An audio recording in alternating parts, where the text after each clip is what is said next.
Hello there, welcome to What the Dog Podcast, where we talk about what your dog's doing, why they're doing it, and can we fix it?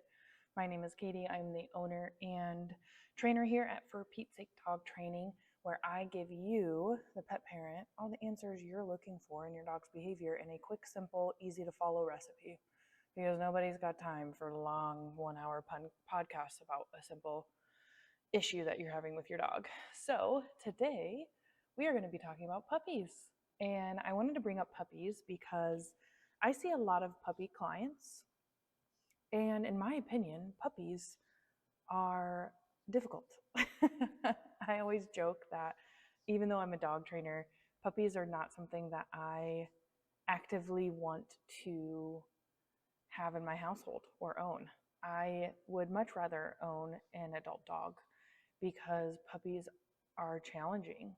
And especially if you're in a home where there are multiple people, especially little people, that can even be more challenging to have a puppy. So props to everybody out there who is raising a puppy right now because it is not easy. I see you and I understand the constant frustration you can feel some days from just anything that your puppy is doing.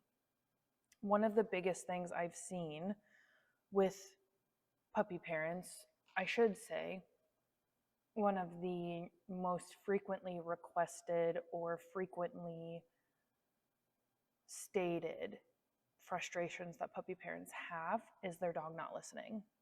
And I see this in other dogs too, not just puppies, but that is the most common issue that I have on inquiries about dog training is that my puppy isn't listening to me. And the first thing I want to remind new puppy parents is that it's easy for me to say because I don't have a puppy, but we have to have patience with our puppy because they're not actively trying to not listen to you. They just don't know what you're saying. Dogs, it's very easy for us to get into a mindset that a dog is equipped with knowing exactly everything that we're trying to communicate to them. And they know what to do. They know what we're saying. They know what we mean by it. They know what to do. And it just magically happens. And that is 100% not the case. And some of us are saying, well, yeah, duh. But I can guarantee that we have all had those moments. I have those moments with my adult dog where I'm like, I said something and why aren't you listening to me? And then I realize what I just said, I haven't actually taught my dog that English word or words that I just said. So I talk about this a lot, even with Come When Called. We humans actually ruin Come When Called, and that's why a lot of people struggle with their dog coming to them from the outside to the inside, or just coming to them in general, because we actually ruin it. And I realized that I asked my dog to come to me in probably about 5 or 6 different ways, and I've technically only taught him one. So the other 4 to 5 other ways, I'm getting frustrated, and that's completely my fault because I haven't taught him what those words mean. So it's very easy for us to overtalk to our dogs, and then that leads to us getting frustrated and that our dog doesn't understand what we're saying because we are actually saying too much to our dogs. A lot of my clients have noted that I don't talk a lot when I train my dog and when I train other dogs, and that is because I don't need to. I can communicate so much with my dog and with puppies through body language, right? And I can get deep into that with training as well. But we overtalk, and because we overtalk, we say, I'd say probably 75 to 80 at least % of the things we say to our dogs, they actually don't really know what we're saying. They may recognize our tone and how we're saying it, and that may show us some body language cues thinking, oh, they know what I mean. But majority of the time, they actually don't know what we're saying. So it is very, very easy to get overstimulated and frustrated with our puppies. The other part of that too is just like infant, toddlers, and children, puppies have short attention spans. So they are constantly moving from one thing to another between your hands and the chair and pulling on your clothes and tearing up their toys, and you feel like it's constant, nonstop. They are just go, go, go, go, go, always putting something in their mouth. And that is true. Puppies are inquiring information about the world, and it is nonstop in their brain. So they are constantly putting things in their mouth. They're chewing on things to figure out textures, maybe things that they like or don't like. Things smell, which interest them. Our shoes, our socks, our clothes, they smell like us or they smell like the world. And so they get interested in those. And then they figure out, oh, this sock is really stretchy and fun to play with, so I'm going to play with it. So they are constantly doing things that we think are inappropriate because they are mouthing and biting at our hands or chewing on the furniture or grabbing our shoes, our backpacks, our socks, whatever it is. And all of those are very normal things that a dog would have been doing with a group of dogs or in, quote, wild when they're not in a house. In the wild, they're really not, I should say, just in the wilderness. Outside, they don't have the option to chew on furniture, to grab shoes or socks. They may find trash or toys that are left out by kids that they might grab and play onto. And I don't know if you guys have ever seen the videos on Instagram or Facebook where there's like a fox playing with a dog toy outside. Like, they're going to find things along the way that they experience and decide this is fun and I want to play with it. And they would do that whether they were in your house or not. The difference is that in your house, there are a lot of opportunities for them to find really, really fun things for them to play with and to chew on because their gums hurt, and it feels better for them to chew on these things. So when getting a puppy, the first thing I usually do, and sometimes you just don't know what puppy proofing your home really means until you get your puppy, but generally I want to look at hazardous items, cords, things they can swallow, toxic plants, anything that they could get out of reach. On top of that, I want to think about what behaviors am I going to want them to not do or I dislike. For example, jumping on the table, counter surfing, things like that. I need to make sure those are all clear of items that would entice them to jump. And then again, if they do jump, they won't find those things to say, oh, when I jump on the counter, I find a wooden spoon those are really fun to chew on. So I'm going to keep jumping on those.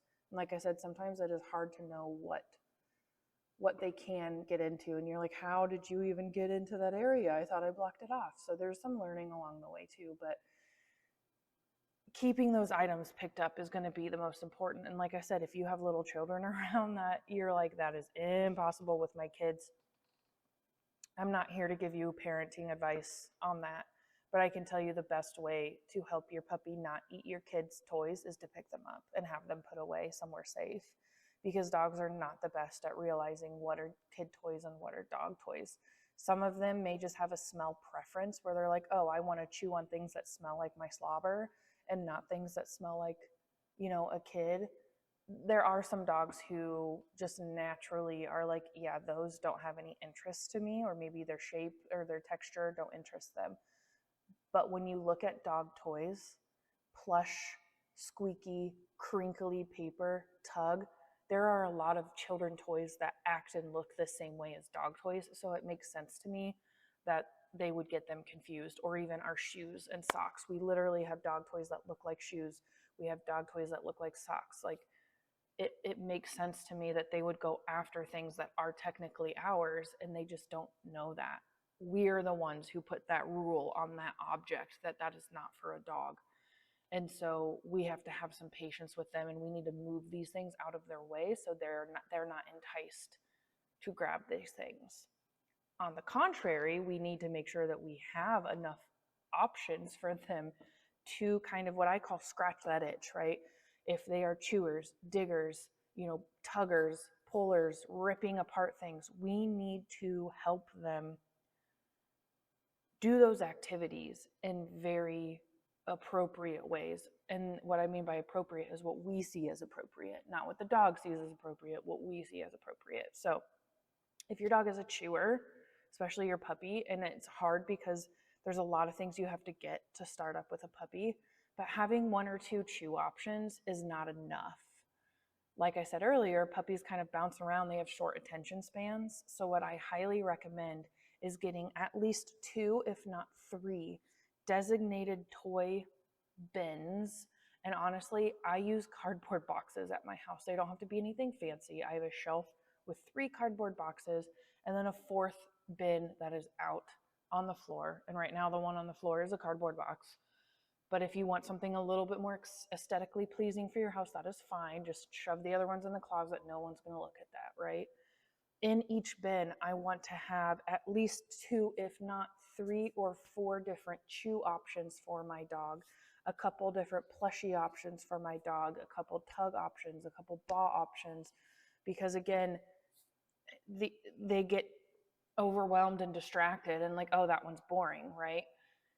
What you're going to do with each of these boxes is, even if it's every day or in that you have a morning and a nighttime box, you are going to switch these boxes out, because your dogs, we don't want to have the same 5 toys out 24/7, because your dog is going to get bored with those 5 toys. And when you're trying to use one of those toys to redirect your dog when they're getting too mouthy with you, they're not going to want that toy. Or when they need to calm down and they need to chew, if they've been looking at that chew and smelling that chew all day, it's not enticing for them, and they're like, yeah, old news. So we need to be bringing the toys we already have for them and bringing some life back into them by having them disappear for 12, 24, 48 hours. And then they come back and they're like, oh yeah, I remember that peanut butter flavored bone. I haven't had that in a while. That sounds really good right now, right? The reason too why I like to have 2 to 3 or 4 options for bones is they are different smells, different tastes, different textures. I should say flavors instead of taste, but whatever, you guys know what I mean. And there are just days where your dog isn't up for chewing on the bacon flavored Benabone, but they'd rather have the pig ear or my dog eats pig ears in 5 minutes, but maybe the bully stick they've been working on that was 3 days ago. So they're going to chew on that instead. Or the Himalayan chew, we need to give them options, just like we have options on a day-to-day basis. We need to make sure they have those options as well, and that their toys are refreshed and exciting rather than being out all the time. So making sure we're providing enough stimulation in those areas that our dog is constantly doing. If you have a dog that is very, very chewy, let's spend more money on the chew type toys for them to get that out, right? If your dog is a sniffer, digger, puller, let's do some tug toys for them. Let's do some hide and seek treat puzzles for them. Let's do some snuffle mats and snuffle balls, right? So getting to know your dog in these first couple weeks, couple months of having a puppy, you want to make sure that you are learning what they normally like to do. And sometimes these are what they naturally do and maybe overstimulating and stressful situations. And so I want to help them do that efficiently and, again, in a way that I accept them doing, instead of doing that stuff on my furniture or with other things in my house. There are trainings that we can do along with that, but for the most part, when it comes to puppies, the not listening to me, remembering that they don't know any words that we think they should know. As a dog, we think every dog should know how to sit, but they have to learn to do that. And the biting, nipping, chewing, destruction, those are all things that we are going to have patience with, and make sure that we give them enough opportunity to do them on things that we approve of, right? So like I said, there's training that goes around with that, but the biggest thing is management at that point, that we manage that they're not getting into the things we don't want them to get into, and we are giving them enough stimulation for them to not want to go after the things that we don't want them going after, right? Speaking of stimulation, mental stimulation, you've heard me say this. I just did a podcast episode last time on enrichment. Mental stimulation burns energy about 3 times faster than physical activity. I'm not saying physical activity is not important. It is still important. But a lot of my clients with puppies, I end up having them pair maybe 5 to 10 minutes max of a physical playtime, tug, fetch, walk, whatever that is that's more physical. And some of those can have some mental parts to them, right? You go on a walk, you let them sniff, they're getting mental stimulation as well as walking. Think about some physical activity game, pair that with a mental stimulation game. So that mental stimulation game can be snuffle mats, food puzzles, food dispensers. You can do a lot of DIY stuff at home. Anything that makes them kind of think a little bit. Put some toys around the house to play hide and seek with, a find it game. So there's a lot you can do. But I like to pair physical and then mental and then do a little bit of calming enrichment after that. And that's usually chewing, licking, sometimes sniffing. Those are things dogs normally do to help calm themselves down anyway. So in their active time of their schedule, I want to pair all those three items together, because then they're going to be ready for a nap, and it's probably about nap time after that. So puppies sleep a lot.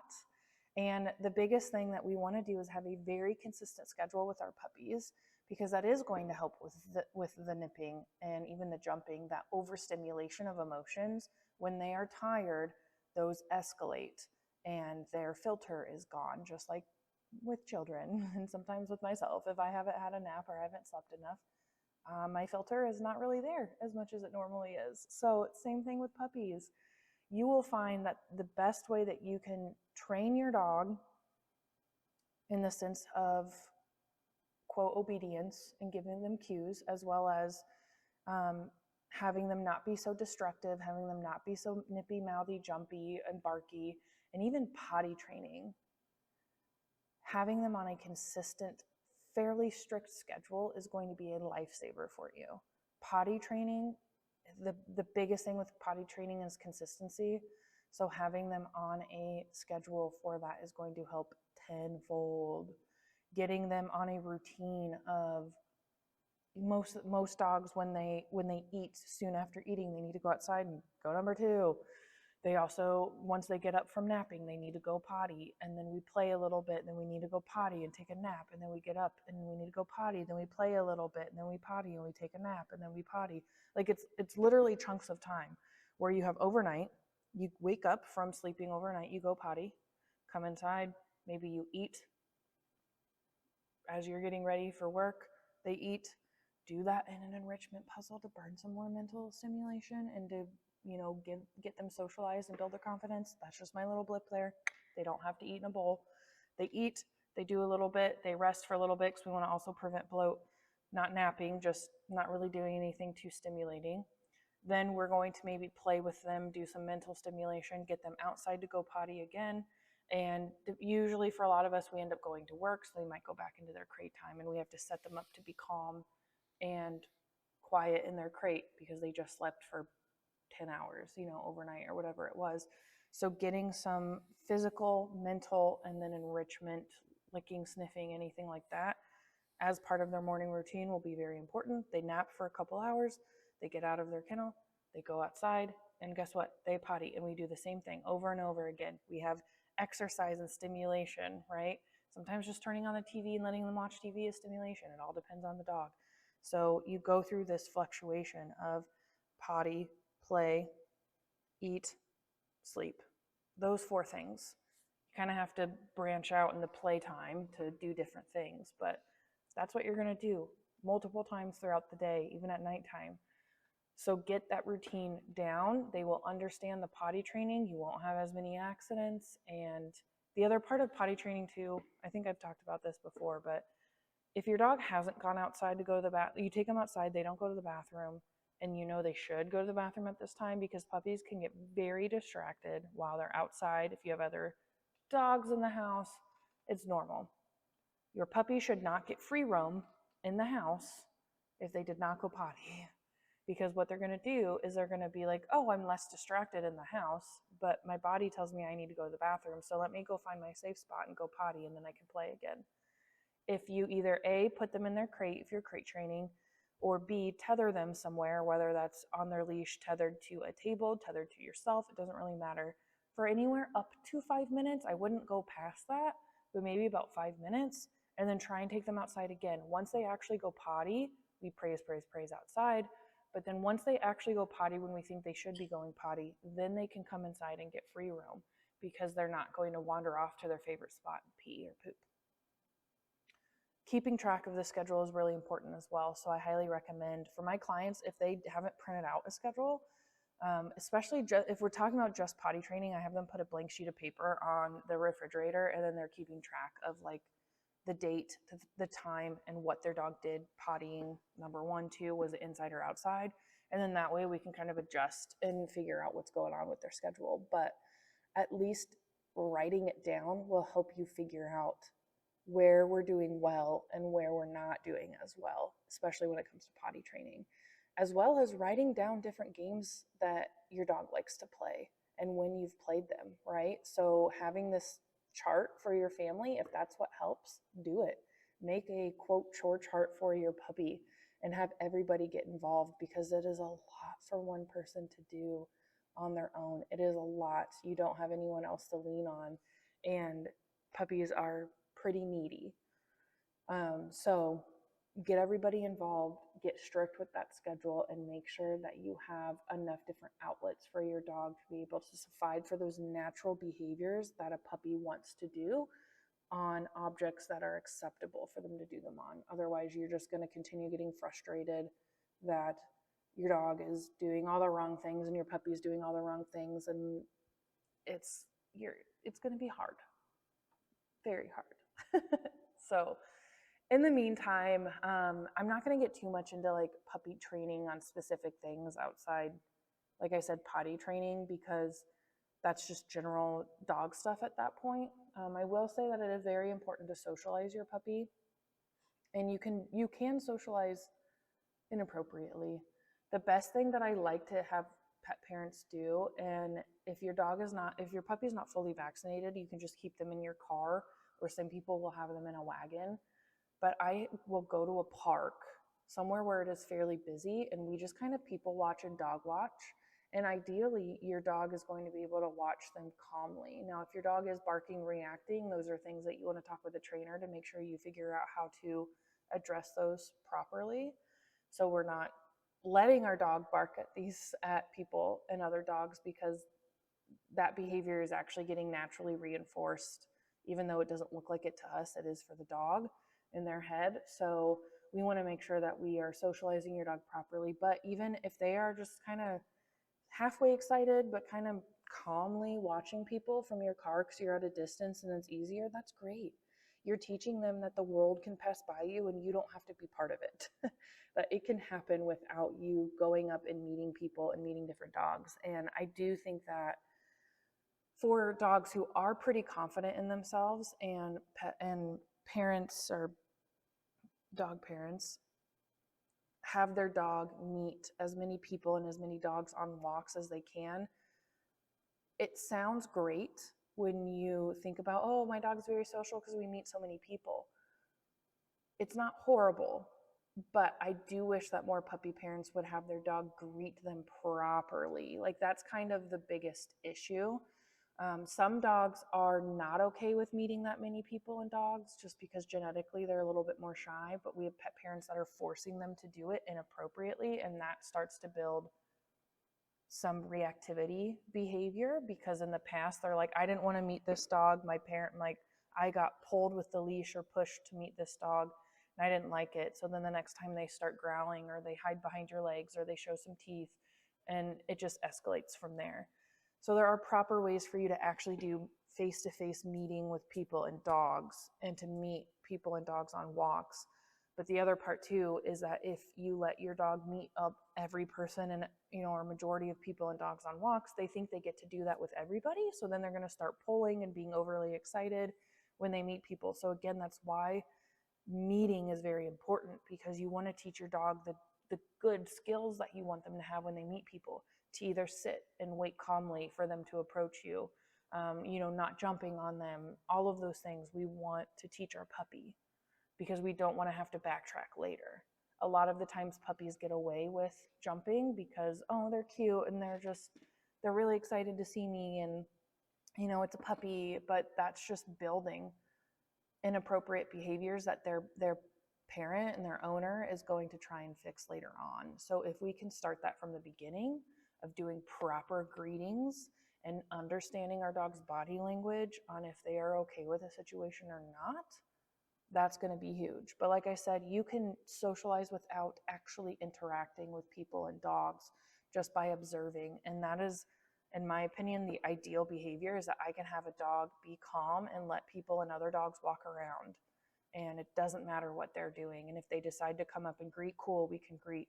But they're not expecting to greet everybody. And then they're also not scared about everybody, right? Because they're like, oh yeah, I've been here before, nothing happens. It's pretty relaxed, no big deal. So that's the biggest thing that I want people to understand with socialization, is it doesn't have to be face-to-face contact interaction with people and dogs. Watching them from a distance is great, but also socialization is just like getting them into the world and getting accustomed to sounds, construction in the background, car doors, car engines, kids screaming and running around, basketballs bouncing, like just having them hear all these noises and observe and understand that nothing's really happening to me when all these noises are going on is okay, and I'm going to be okay with it. Like I said, if we're having a lot of body language that's telling us that we're freaking out, we definitely need to talk with a trainer about that to help get them over that. But in the meantime, generally for puppies, that's the kind of socialization I would work on, is just from a distance and out and just observing the world. And obviously they might meet some people and dogs along the way, but doing that appropriately is very important as well. So um, for right now, that's what I have for you on puppies. And like I said, it's a lot to bring home a puppy, but having patience is key. Having a pretty strict schedule is key, and giving them enough options for toys and things that they can appropriately chew and tug and tear up, that is key. You'll have such a successful puppy experience if you do at least follow those three things. And then from there, you will be able to conquer all the little mini goals that you have of trainings and other things going on. But yeah, that's all I have for you guys today. If you want me to talk about anything specific, you can let me know here, comment here. You can email me, go to my Facebook page, check out my website for more ways that you can get involved with training with your dog, furpetesaketraining.com, FURpetesaketraining.com. Or you can check out my Patreon page. I have all my podcasts there. I have free feeding games. Great way for you, and especially your puppy, to build confidence and bonding time. Is just interactive playtime with their meals. Great free videos at my Patreon page, www.patreon.com/furpetesake, FURPETESSAKE. So I also have a membership for anyone looking for short little training sessions with their dog on basically any and every behavior you can think of on that page as well. It's $10 a month, and I have a lot of videos on there for you to try and use with your dog if you're looking for kind of a way to train your dog at a lower price point than working one-on-one with a trainer. So I want to thank you guys all again for being here today. Thank you for listening to me talk about puppies and everything that you would need to know about raising a puppy. If you have any additional questions, reach out to me, but otherwise, I'll see you next time. Bye.